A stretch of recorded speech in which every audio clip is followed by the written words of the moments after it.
Alright, welcome back to the channel. So today, we go over the 2021 330e, the plug-in hybrid variant of the 3 Series.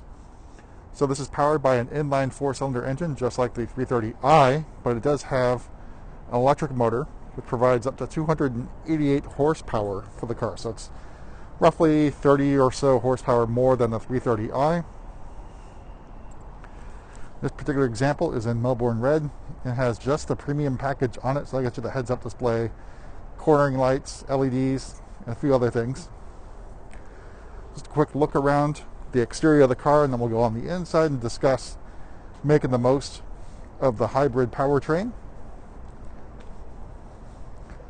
So fully charged, the 330e in rear-wheel drive mode, like this one is, has up to 22 miles of full electric range, so it's pretty good depending on your commute. So if you're going just around town, that's basically going to be perfect for you.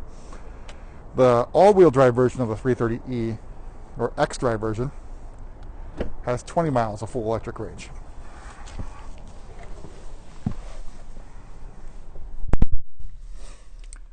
So on the inside, looks just like a 3 Series. You have some blue highlights because it's a plug-in hybrid. Notice right now I got 21 miles of full electric range. I did drive it very slightly to get it up here. All right, so let's turn this thing on. All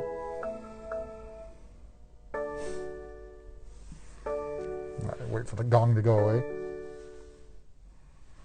All right. So let's talk about the driving modes. So you got your normal sport mode. Sport mode is going to be using the combustion engine. If I go ahead and I press sport, I see I've got the standard one. I don't know if you can hear it, but the ice just fired up. So you got a standard mode. Then you've got the extra boost.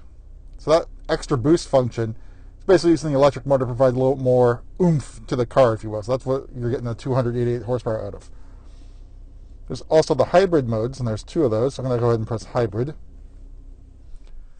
So you've got a standard mode, and you got an Eco Pro mode. So the Eco Pro mode basically reduces the output of anything that's going to be a parasitic drain on the battery. So things like climate control, heated seats, heated steering wheel, etc. Those functions will be reduced to help you on fuel economy. And lastly, you've got the electric mode. So you got a standard mode, you got an individual. So you can adjust the settings here for getting the most out of your car, electric individual. You can use the Eco Pro settings for the heated seats, climate control, anything that we just talked about in terms of parasitic drain. You can also set that as standard, so that way whenever you start the car, it's going to be in electric mode.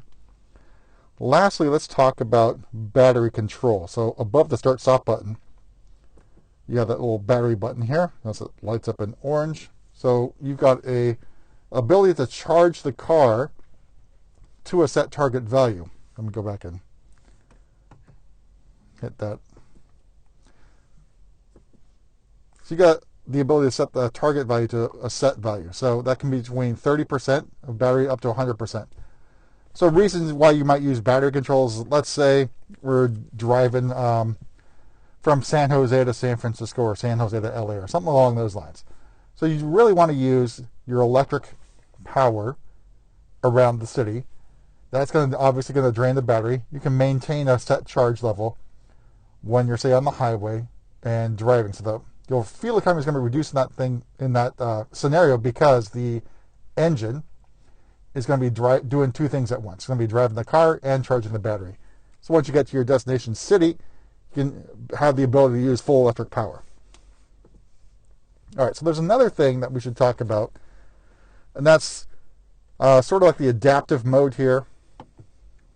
All right, so we're going to talk about one more thing with the plug-in hybrid, and that's using what they call anticipatory hybrid drive. It's sort of like adaptive. So this car is equipped with an adaptive button, which will probably be about here.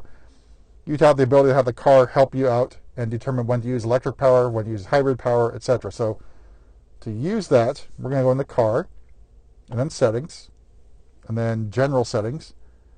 You can see more towards the bottom is this anticipatory hybrid drive. So that's really going to be relying on guidance. So that's in the BMW side of things. If you've got Android Auto or Apple CarPlay, make sure you're using BMW's navigation system.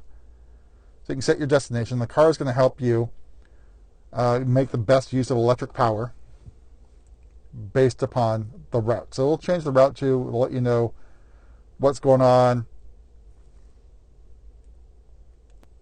So you really want to get the best use out of your car, you really want to use navigation as much as possible in one of those hybrid modes. So it could be the regular hybrid, standard hybrid I should say, or Eco Pro hybrid, or even electric. So those are the modes you want to be using with a navigation system.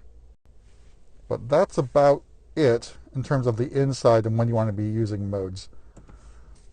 All right, so let's go on the outside here. Let's talk about charging as well. So charging port is driver's side front. So it works just like any fuel door on a BMW. As long as the car is unlocked, you can just press and then plug in your charger here. So the level 2 charger, you're looking at about 3 hours or so for a full charge. All right, and let's talk about filling up. All right, so unlike regular BMWs, you do have a button for the fuel door. So you're going to have to press that because fuel tank is pressurized, unlike other BMWs. So as long as the car is unlocked and you press that fuel button, then you are able to open the fuel door just like you normally would. If it's locked, it's not going to open.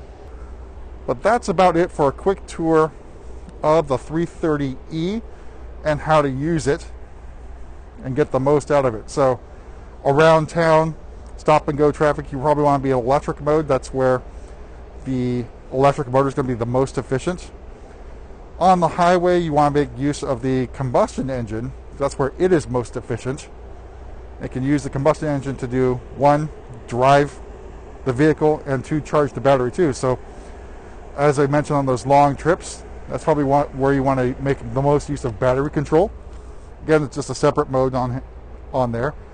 One more thing, anytime you're in hybrid or electric mode, you got to make sure you're in drive. So if you put it over to say sport or manual transmission, that's going to make the internal combustion engine come on.